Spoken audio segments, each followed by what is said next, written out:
Movie के start में हमें दिखाया जाता है कि एक टेक जायंट बबल नाम की कंपनी अपना बनाया हुआ नया क्रिएशन दिखा रही होती है, जो एक रोबोट था। उस रोबोट की खास बात ये थी कि ये रोबोट इंटेलिजेंट होती हैं, किसी से भी फ्रेंडशिप कर लेते हैं। इनका सबसे खास फीचर इनका फ्रेंडशिप कोड है, जिसकी मदद से ये अपने मालिक के लिए फ्रेंड चूज करते हैं। अपने मालिक की सारी आदत को जानकर उनके साथ उसके मुताबिक रिएक्ट करते हैं। इनका नाम बीबोट रखा जाता है। जल्द ही इनका ये प्रोडक्ट हिट हो जाता है। टाउन के हर बच्चे के पास अपना अपना बीबोर्ड होता है, सिवाय एक लड़के के, जिसका अभी तक ये ख्वाब पूरा नहीं हुआ था। इसका नाम बार्ने होता है। बीबोर्ड ना होने की वजह से बार्ने अपने आप को बहुत अनलकी फील करता है। बीबोर्ड ना होने की वजह से बार्ने का कोई फ्रेंड नहीं होता, क्योंकि सब स्कूल के बच्चे अपने अपने बीबोर्ड में बिजी होते हैं, तो उसका कोई फ्रेंड बनना नहीं चाहता। बीबोर्ड ना होने की वजह से उसके स्कूल के बच्चे उसका मजाक बनाते हैं और बार्ने सोता होकर स्कूल से चला जाता है। जब वो घर जाता है तो वो देखता है कि उसके पापा और दादी उसकी बर्थडे की तैयारियां कर रहे हैं। उसके पापा बार्ने को बोलते हैं कि तुम अपने दोस्तों को भी बुला लो, तो बार्ने मना कर देता है कि कोई नहीं आएगा, सब अपने बीबोर्ड में बिजी होंगे। बार्ने अपने पापा से बीबोर्ड का बोलता है, पर उसके पापा उसकी बात को सीरियस नहीं लेते। इतने में डोरबेल बजती है। बार्ने बाहर जाता है तो देखता है कि उसके लिए एक बीबोर्ड गिफ्ट में रैप करके रखा है। वो सोचता है कि ये शायद उसके फादर ने उसे दिया है, लेकिन जब वो उसे खोलकर देखता है तो उसमें एक पत्थर होता है। असल में ये सब उसके दोस्तों ने उसका मजाक उड़ाने के लिए किया था। बार्ने उदास होकर अपने रूम में चला जाता है। उसे उदास देखकर उसके फादर और उसकी दादी उसके लिए बीबोट लाने बीबोट के स्टोर चले जाते हैं और वहाँ स्टोर बंद होता है। बार्ने के फादर को एक डिलीवरी मैन के पास एक डैमेज बीबोट मिलता है। वो उसे घर ले जाते हैं। बार्ने उसे देखकर बहुत खुश होता है, लेकिन जब वो उसे एक्टिवेट करने लगता है तो वो एक्टिवेट नहीं होता। फिर बार्ने को पता चलता है कि वो एक डैमेज बीबोट है। बीबोट थोड़ी देर बाद अजीब अजीब हरकतें करने लगता है। बार्ने बीबोट को रूम में बंद करके स्कूल चला जाता है। जब वो घर वापस आता है तो वह देखता है कि उसका रूम बिखरा पड़ा है। फिर वो देखता है कि बीबोट उसकी दादी के साथ नाच रहा है। फिर बार्ने सोचता है कि वो खुद उस बीबोट को स्टोर में ले जाकर ठीक करवाएगा। रास्ते में उसे वही बदमाश बच्चे मिलते हैं और बार्ने को तंग करने लगते हैं। बीबोट ये सब देखकर उन बच्चों को मारता है। बार्ने ये सब देखकर बहुत हैरान होता है, क्योंकि बीबोट में मारने का फंक्शन नहीं होता। फिर कुछ देर बाद बीबोट को पुलिस आकर ले जाती है और उस बीबोट को स्टोर में दे दिया जाता है कि यह बीबोट ठीक नहीं है, इसे स्मैश कर दो। बीबोट को स्मैश करने ले जाया जाता है कि वहाँ पर बार्ने आ जाता है और उसे बीबोट की जगह एक टॉय वहाँ रख देता है और उसे वहाँ से ले जाता है और उसे रॉन का नाम देता है।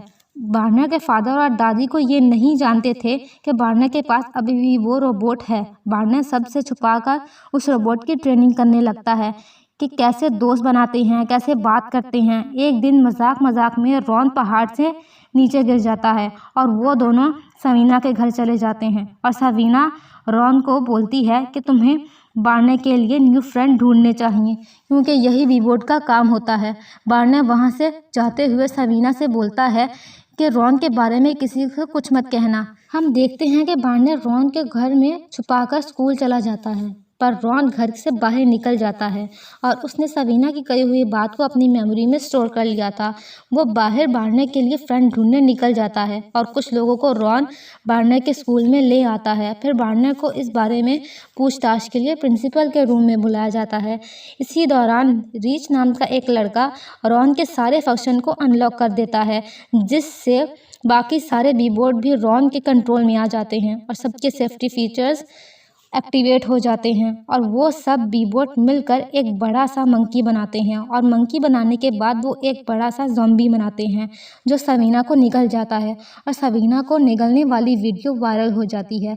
इस सब का मार्क और एंड्रयू को पता चल जाता है और मार्क एक सेफ्टी कोड डालकर उन सबको डीएक्टिवेट कर देता है। बार्ने इन सब का रॉन को जिम्मेदार मानकर रॉन को दूर जाने को बोलता है। एंड्रयू के लोग बार्ने के घर पहुंच जाते हैं। बार्ने उससे बचाता अपने शेफ्ट में आता है। वो देखता है कि रॉन खुद को उनके हवाले करने की सोच रहा है। बार्ने उससे माफ़ी मांगता है और बोलता है कि वो दोनों अभी भी दोस्त हैं। तभी बबल के लोग शेड तक पहुंच जाते हैं।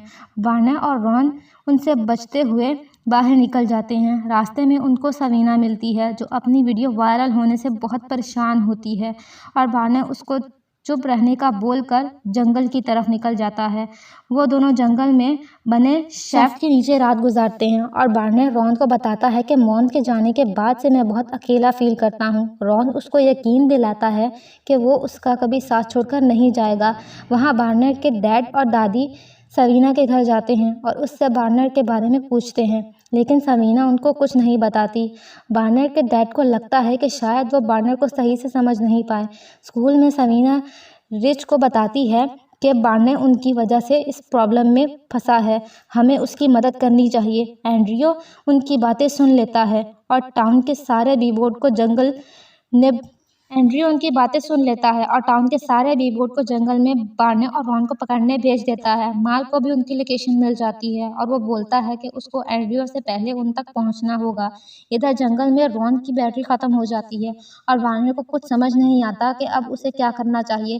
इतने में एंड्रियो के बीबोर्ड जंगल में आ जाते हैं और बार्नेट रॉन को लेकर वहां से भागता है और वो भागते हुए एक गड्ढे में गिर जाता है। एंड्रियो ये सब देख लेता है और अपनी ये खोज बंद करा देता है ताकि बार्नेट और रॉन दोनों जंगल में गुम हो जाएं।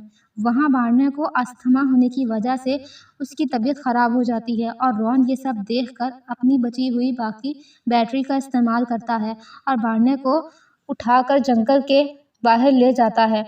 उनको सवीना देख लेती है और अपने दोस्तों के साथ उसकी मदद करती है। वहाँ मार्क और बार्नेट के डैड भी पहुंच जाते हैं और मेडिकल टीम को बुलाकर बार्नेट की मदद करते हैं और एंड्रियो देखता है कि रॉन को सब लोग हीरो मान रहे हैं और इससे उसकी सेल बढ़ जाएगी। फिर हम देखते हैं कि हॉस्पिटल में मार्क बार्नेट से मिलने आता है और साथ में वो रॉन को भी लाता है, पर बार्नेट को पता लग जाता है कि रॉन नहीं है और वो मार्क को रॉन में पुराना कोड डालने को बोलता है। पता चलता है कि वो कोड बबल के पुराने सर्वर में है, लेकिन एंड्रियो ने मार्क को कंपनी से निकाल दिया है और उसकी एक्सेस को लॉक कर दिया है। वो लोग हेडक्वार्टर में जाकर रॉन को फिक्स करने का सोचते हैं।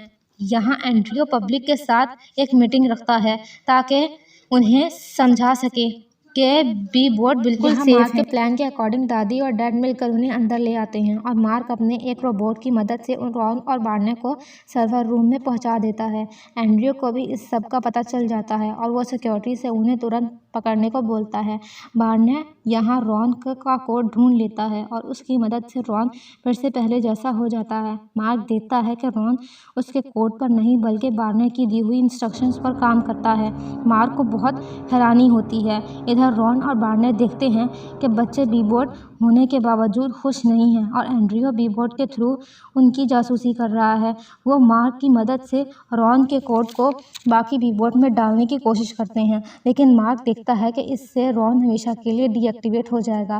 बार्नेट भी अपना इरादा बदल कर रॉन को वापस जाने को बोलता है, लेकिन रॉन के समझाने पर वो भी कोड शेयर करने के लिए राज़ी हो जाता है। उसके बटन दबाते ही मार्क का कोड रॉन के कोड में से मिक्स हो जाता है और सभी बीबोर्ड के कोड अपडेट हो जाते हैं। तभी सिक्योरिटी उसे पकड़कर ले जाती है और एंड्रियो को लगता है कि अब सब ठीक हो जाएगा। वो फिर मीटिंग में चला जाता है। मार्क लोगों को वो वीडियो दिखाता है जहां वो प्रॉफिट के लिए कुछ भी करने को तैयार है और वो खुद को बचाने के लिए एंड्रियो मार्क को सीईओ बना देता है।